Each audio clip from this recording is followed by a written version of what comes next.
Hello friends at WIFT International and Carla. My name is Lisa French.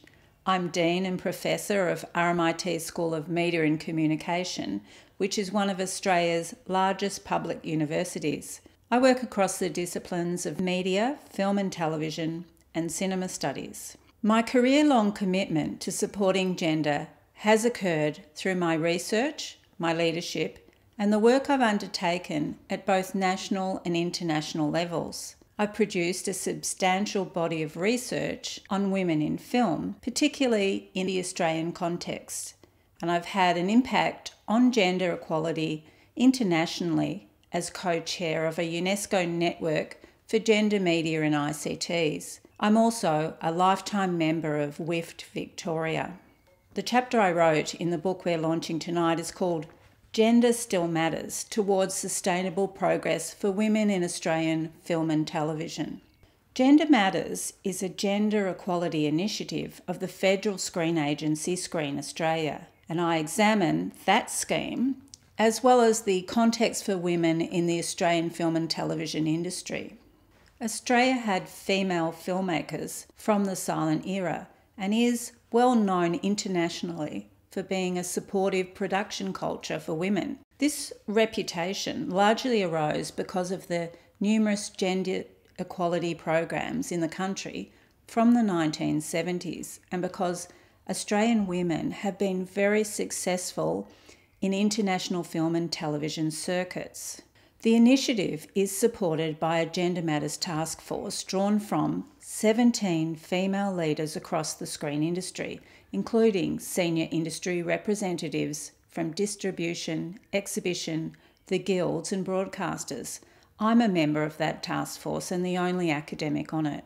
Today, there are globally successful Australian women in every screen industry field.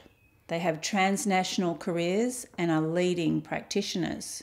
Because Australian women are highly visible and punching above their weight, it masks the fact that they have not achieved equal representation in almost all craft and creative fields. Women are slightly more than 50% of the population in Australia, and our industry should reflect that.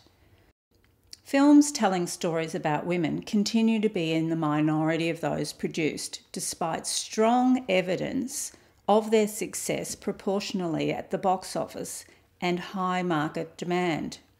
Actually, the fact audiences want female-centred stories is why women are being so successful when the stories do get out there. However, despite this success and this history, women have not achieved equal participation in Australian film and television, as can be seen in this graph of the most recent available data. In 2015, Screen Australia responded to this situation by establishing the Gender Matters Task Force and the Gender Matters Initiative, a $5 million strategy to address the gender imbalances in the screen industry. My chapter describes the initiative and its outcomes from my position as a member of that task force, but also as an academic with a view to critically interrogate it. A significant concern for all industry-facing gender initiatives is that decades of official policy and program responses designed to increase women's participation both on and off screen have not significantly increased it. So it's very important to have data to show there is a problem and also research on which initiatives have historically worked. The Gender Matters Initiative calls out that systems and structures act to support the status quo, and these work against women in the industry. Also in my chapter, I've included the key challenges for women. Suffice to say that the industry has systematic barriers to female involvement, many of which I've outlined in the chapter. The Gender Matters Initiative calls these out, and it funded a slate of career development and project assistance initiatives. The outcomes Screen Australia reported from Gender Matters included soft results, with women saying that the visibility of gendered programs made them feel more supported and confident and they put in more applications to the agency. There were behavioural changes, such as more men working with women in their teams, and this signalled some slight cultural change. A story fund for female-led dramas was developed, and there were a slate of brilliant stories. Career development activities were rolled out for women, and also it had an impact on the internal criteria of the funding agency and caused developments such as the requirement for attachments for women where their projects were funded. I was asked to offer 3 takeaways from my chapter. The first is the importance of leadership. What leaders do, say, act and prioritise matters. Leadership with a pledge to gender equality is essential to achieve change in the industry, and a whole of industry commitment is required. The second is that data provides the evidence basis for action. The industry needs statistics.